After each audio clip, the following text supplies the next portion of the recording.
एक बड़ी जंग ईरान और अमेरिका के बीच में हो रही है और इसका असर अब भारत में भी देखने को मिल रहा है। भारत में जिस तरीके से गैस की किल्लत होने लगी है, राजस्थान की बात की जाए तो कमर्शियल सिलेंडर पर पूरी तरीके से ब्रेक लगा दिया गया है और इनकी डिलीवरी पर रोक लगा दी गई है। और इसी के चलते होटल और रेस्टोरेंट के सामने अब संकट खड़ा हो गया है, क्योंकि कमर्शियल सिलेंडर से काफ़ी काम चलता है।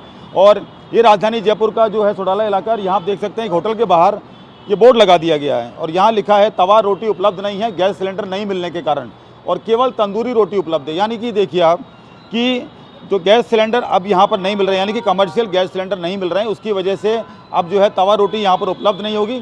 अंदर चलते हैं, अंदर का जो है पूरी तरीके से हाल दिखाएंगे किस तरीके से काम कर रहे हैं। और ये आप देख सकते हैं कि अब जो है भट्टियाँ यूज़ हो रही हैं। मैं थोड़ा दिखाना चाहूँगा, अंदर आ सकता हूँ वैसे? ये आप देखिए, अब ये किचन है और यहाँ पर अब गैस सिलेंडर यानी कि कमर्शियल गैस सिलेंडर की जगह भट्टियों ने ले ली है। ये देखिए आप, पूरा काम जो है भट्टियों पर हो रहा है। इनसे बातचीत करने का प्रयास करते हैं। सर, क्या नाम है आपका? विक्रम। विक्रम जी, ये गैस सिलेंडर की जो कमी हो रखी है उसके बाद में आप कैसे सर्वाइव कर रहे हैं? बोर्ड भी आपने बाहर लगा दिया। सर्वराई तो क्या है, करना जरूरी है, मगर क्या नाम है, सिलेंडर का जो काम फास्ट होता है ना, वो ये भट्टी नहीं कर पाती है। यानी कि परेशानी अब आपको हो रही है? बहुत परेशानी है और सेल में भी बहुत गिरावट आई है। तो आपने कुछ ये डिशेज जो है उनको कम किया है क्या, या उनकी रेट बढ़ाएंगे आप? नहीं, अभी तक तो कोई रेट नहीं बढ़ा है, हमारे काफ़ी टाइम से अभी रेट बढ़ी नहीं है। ये जो किल्लत हो रही है इसके बाद समस्या तो बढ़ ही रही है, तो क्या आपको लगता है? बहुत समस्या बढ़ रही है।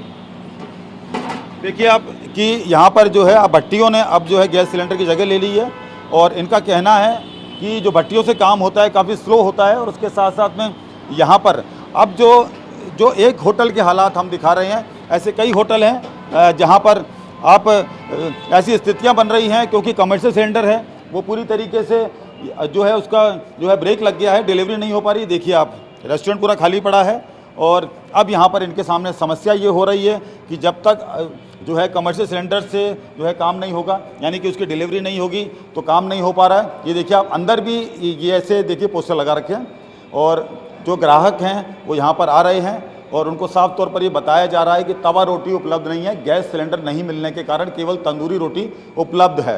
ये देखिए आप, ये होटल है, इसके अंदर पूरी तरीके से बोर्ड लगा दिए गए हैं और अब जो है किसी तरीके से अब ये मैनेज कर रहे हैं, क्योंकि इनके पास सिलेंडर नहीं है, तो अब ये भट्टी से पूरा काम चला रहे हैं और कुछ जो डिशेज़ हैं उसमें कमी भी की गई है।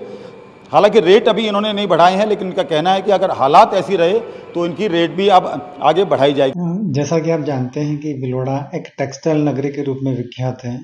यहाँ 450 से ज़्यादा फैब्रिक्स की इकाइयाँ, 20 से ज़्यादा स्पिनिंग और 21 से ज़्यादा प्रोसेसिंग और 5 से ज़्यादा डेनिम इंडस्ट्रीज काम कर रही है। करीब 10 करोड़ मीटर कपड़ा महीने का बनता है और 2.5 लाख लोगों को प्रत्यक्ष या अप्रत्यक्ष रूप से रोजगार मिला हुआ है। जो वर्तमान स्थिति बनी हुई है उसमें भिलवाड़ा भी अछूता नहीं रहा है।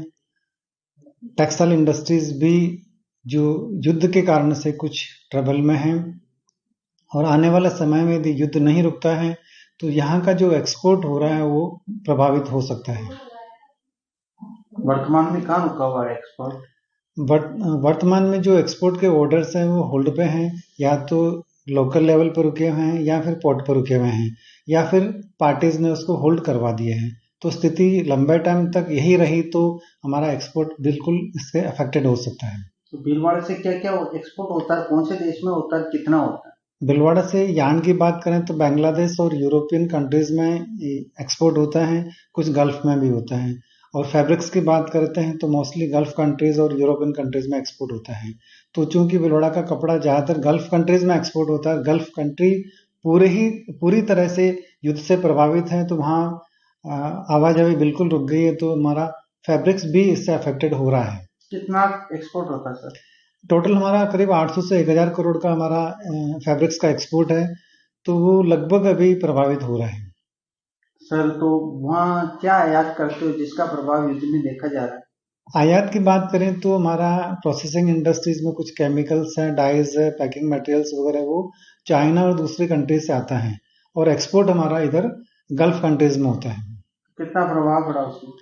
प्रभाव अभी तो बहुत ज़्यादा नहीं बोल सकते हैं कि अभी तो केवल जो शिपमेंट्स है वो रुके हैं और ऑर्डर्स कुछ रुके हुए हैं, लेकिन यदि ये स्थिति बनी रही तो ये ऑर्डर्स भी कैंसिल हो सकते हैं या इसका एडवर्स इम्पैक्ट पड़ सकता है। केमिकल में, केमिकल और डाइज में कुछ प्रोडक्ट्स में रेट्स बढ़ने का एक सिलसिला शुरू हुआ है और यदि यही रेट्स क्रूड की बढ़ती रही तो निश्चित रूप से इनके रेट्स भी इंक्रीज हो सकती हैं। उसमें कितना सर? कुछ एक प्रोडक्ट्स में रेट्स बढ़ी हैं, करीब 10-12%, 15% तक रेट्स बढ़ी है, लेकिन यदि क्रूड में जिस तरह से तेजी है तो आने वाले समय में रॉ मटेरियल की कॉस्ट बढ़ने की पूरी संभावना है। अब क्या उम्मीद कर रहे हो? हम उम्मीद करते हैं कि जो युद्ध चल रहा है वो बहुत जल्दी खत्म हो ताकि हमारी जो इंडस्ट्रीज इससे अफेक्टेड हुई है वो इंडस्ट्रीज नॉर्मल सिचुएशन में आ सके। अब खाना तो बहुत महंगा पड़ रहा है, थाना पे खाना बना रहे हैं, कॉमर्शियल तो बंद हो गए हैं और महंगा भी बहुत हो गया है, इसलिए कॉमर्शियल लेके क्या करेंगे, इतना पड़ता ही नहीं कर रहा। 50-50 रुपये में खाना बेच रहे हैं। कितने का हो गया सिलेंडर? सिलेंडर हो गया 2000 रुपये का। कमर्शियल क्या ब्लैक में मिल रहे हैं? हाँ, कितने का पड़ रहा है? नहीं तो अभी तो यानी 2000 रुपये का बता रहा था वो। तो अभी किस पे बना रहे हो आप लोग खाना? अब अभी चूल्हे पे बना रहे हैं, थाना भी महंगा पड़ रहा है, थाने पे बना रहे हैं खाना तो। अब लकड़ियों पे इसलिए बनाना पड़ रहा है क्योंकि कमर्शियल जो गैस है उसकी रेटें बहुत ज़्यादा बढ़ चुकी है। उस कारण जो हमारे खाने का रेट है, जो हम पहले थोड़ा बहुत कमाते थे, वो भी हमारा गैस सिलेंडर में चला जा रहा है, इसलिए हमें लकड़ियाँ लाके और लकड़ियों पे बनाना पड़ रहा है। तो लकड़ियाँ महंगी हुई है या क्या हुआ है? लकड़ियों में भी रेटों में अंतर है? लकड़ियों की रेटों में भी दिन ब दिन बढ़ते जा रहे हैं, वो भी उनकी रेटों में महंगाई आई है। लगभग कितने ग्राहक रोज क्या अपने पास आते हैं? अपने पास 50 से 60 ग्राहक आते हैं रोज के, सुबह शाम के। खाने पे भी बढ़ी है आप लोगों की? फिर खाने पे भी बढ़ी है हमारी रेट, 10 रुपये हमारी खाने पे भी बढ़ाई है हम लोगों ने, क्योंकि हमारे जो गैसेस की रेटें हैं, खाने का ऑयल, क्रूड ऑयल, ये सारी चीज़ें महंगी हो गई है। अब हम क्या कमा के खाएंगे? अब सर बात ऐसी है कि दिक्कत तो बहुत आ रही है हमारे को, सिलेंडर मिल नहीं रहे। सिलेंडर वाले से हम बात करते हैं तो कोई 3000 बता रहा है, कोई 4000 बता रहा है, तो वो हम नहीं दे पाएंगे।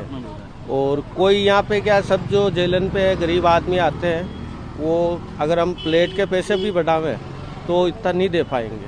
ठीक है, गांव दराज से लोग आते हैं, तो अभी तो हम तो यही कर रहे हैं, चूल्हा वगैरह जो भी है यही कर रहे हैं, जब तक होता है ये चल। लेकिन मुझे लगता है कि जैसे अभी कंडे है, पहले 1 रुपये का कंडा आ रहा था, अब कंडे वाले भी बोल रहे हैं भाई हम तो 2 रुपये का देंगे।